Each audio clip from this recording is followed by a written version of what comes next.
Hello, I am Lewis Knight, I'm Ben James. and this is our group project assignment for Unit 3 Project Management. So, our project was titled The Ethical Considerations Regarding Sports Gambling and Its Advertisement on the Population That Watch It. This project featured the specific sport of boxing, however, it can also be used to help generate the idea into the entire sporting landscape. It was performed using a digital mixed method questionnaire and focuses on the marketing methods that are used in the professional level of boxing, as well as gathering participant opinions to gather the widest variety of data possible. So the main ethical issue we're looking at is whether ethics of sport gambling and the advertisement to the people that actually watch the sport. It's controversial as it promotes addictive behaviour, financial harm, as well as the fact that minors might actually be seeing it. And our main aim is to find out the opinions of people on whether it is ethical or not to advertise sports gambling, and specifically looking into the sport of boxing due to how prominent gambling is in that sport. Okay, so next we are just going to discuss the project outcomes and findings. So, firstly, the overall ethical considerations that did go into our data gathering process were the creation of an informed consent so that everything could be stored and secured, meaning that we had the consent of the participant to use their data in our project, as well as just to make sure that they understood everything that they were talking about and getting into, which was referenced by Larafio and Ogwebe in 2023. Then also there was a major ethical consideration in regard to the responsibility of us as researchers, ensuring that everyone had free rein to voice their own opinions during their decision-making process, making sure that everything was planned with thorough preparation going into each area. And then lastly, it was ensuring the confidentiality of the participants to make sure there was no names or anything that could link back to them so that it couldn't be as specific as possible, meaning that they had full freedom to say what they want under confidentiality. So the overall expected outcome from the project was predicted to be slightly favourable more towards the marketing against sports gambling. However, due to the event at which the data gathering was to take place, being a major boxing event in the UK, we expected there to be people favourable towards it also. This expectation is due to the prevalence of gambling in the area of combat sports, specifically boxing, where prior research from Ona Boatisia in 2024 discovered facts to favour this outcome, such as the boxing betting appeals to a younger demographic more than any sport, with a 2022 survey conducted by the UK Gambling Commission finding that 37% of boxing bettors were aged between 18 and 34, compared to just the 28% for horse racing and 31% for football, as well as the global sports betting market valued at $85 billion or £64 billion in 2022, where boxing accounted for a significant portion of the figure. Overall, the predicted outcome would have provided insightful information towards the smart targets that we set, which were based around gathering a reading as to how many sports viewers participate in sports gambling, discovering the potential influences that exist within sports gambling, and assessing the public opinion on the subject. With the predicted outcome, insights may also have concluded being able to generate an idea as to what the main influences are. Yes, in regards to this advertising, and then being able to minimise the exposure that it provides, reducing the potential ethical challenge of targeting at-risk groups by reducing the potential chance of them seeing all these advertisements in the first place. As well as this, our predicted outcomes could help to provide insight into the other ethical challenges regarding the normalisation of the sports gambling, allowing us to assess the percentage of the focus groups that partake versus those who don't, which would allow us to find ways of reducing the normality to have an answer that produced that it exists. That didn't make much sense. Overall, This also helps to answer the overall research question of is it ethical to advertise sports gambling to fans of professional boxing, where the overall aim is to gather an answer as to the opinions of people in regards to this statement and discover the overarching opinion as to whether it is ethical or not to advertise this gambling onto fans and everyone involved in the sport, though all the data that would have been collected and allow for an overall conclusion onto that question is based off opinion and the experience of fans. Me? Yeah. Okay. Yeah. So the project plan was effective due to it helping us keep everything on track with all of the elements included in the plan. This was done through the use of a Gantt chart, which is basically, it just shows the elements when it should start and finish, so we can keep track of everything, know when everything's starting and finishing, so we just basically know the deadlines of everything to keep everything on track. We also used a work breakdown structure. This allowed us to evenly allocate tasks, taking into account our strengths and weaknesses. This basically ensured that all of the tasks were just allocated to the right person for the right job to ensure that each job was done as well as it could have been done, which also greatly improved efficiency. This was done early on as well, just so we both understood our roles early, and if there was any questions going into it, we could ask each other and sort of help each other out before we actually get started with anything, just so that we're as prepared as we can be before stepping into the actual research task. And then the setting of SMART targets helped us keep our aims fresh in our minds to ensure we stayed on track with our goals. It's just there as like a pretty good reminder to keep us on track as well. So some of the changes we made is that we adapted the questionnaire handout period to the day before and after the event. This was done to avoid disruption to the event itself as well as the spectators. We reworded some of the questions in the questionnaire to ensure they weren't biased. This is like an ethical consideration, but if the questions were biased, it could lead the answers or lead the participants to a certain answer, which could then invalidate our results, making them like inaccurate. And then if another researcher was to then come along, they could discredit our work after noticing the way the questions were worded. So we made sure they were worded in a way that wasn't biased. And then another change we made that was moving from physical to digital questionnaires. This method is more green as we're not using as much paper and cutting down as many trees, as well as way easier to set up and hand out as it could just be all done digitally with like a QR code. Also making data collection and analysis a much simpler process because we don't have to sort through all the pieces of paper, we just have it on like a spreadsheet in front of us.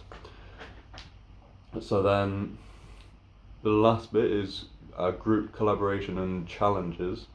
So we came together at the start to create the work breakdown structure to evenly allocate each task, discussing our own strengths and weaknesses to ensure tasks were given to the most suitable person. And whenever we met up to discuss anything, it was always done in person, as it's a clearer communication method and more effective when going through parts of the plan, especially if we needed like visual aids like graphs. It's just easier to go through in person. And this is because there was no possibility as well of technical difficulties, therefore things could run smoothly. So the main challenge we faced was around response rates, due to the small window of time we allowed, as this was literally just the day before and after the event. We only had about 2 full days to actually get this done. And we got around this by ensuring we were just in a good position at the event, with like in high traffic areas and actively trying to seek out participants rather than just letting them come to us. Yep. So overall, my roles within the group was to create the overall project plan and the Gantt chart.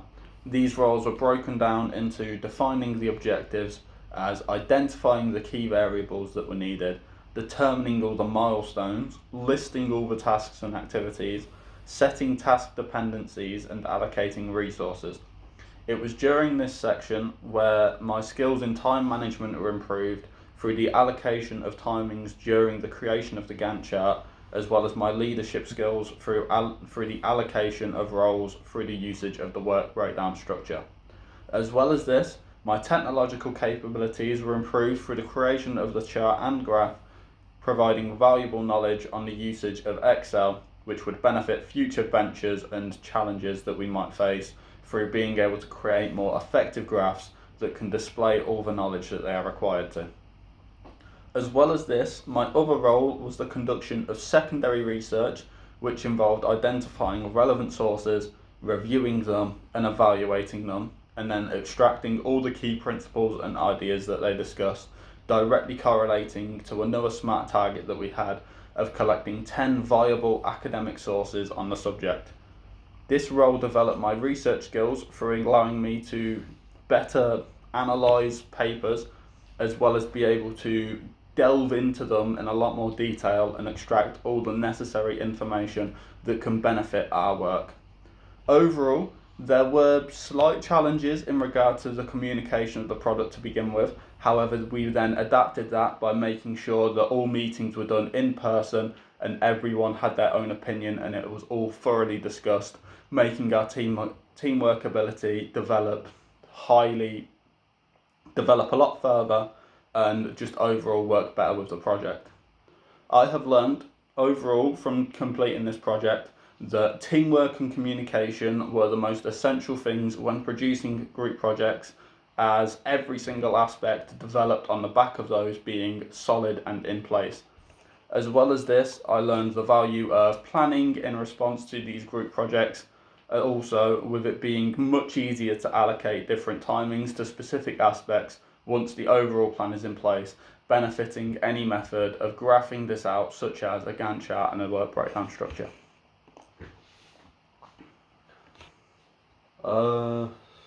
Alright, so I learned about basically various ethical considerations in regards to the questionnaire and the consent form. So obviously I had to create the questionnaire, which involved making sure all the questions were worded in a way that was unbiased. As we already mentioned, that can be an ethical consideration, as it does sort of alter, and it can alter the results that we get.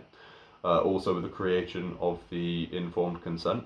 So just ensuring that all participants know what they're getting themselves into, basically, knowing that all of their entries are all anonymous and none of their personal data will be collected or used, as well as the fact that they can withdraw at any time, just what the data is going to be used for, how it's going to be stored, and just all the information they need to know so that they're fully informed before actually getting into the questionnaire.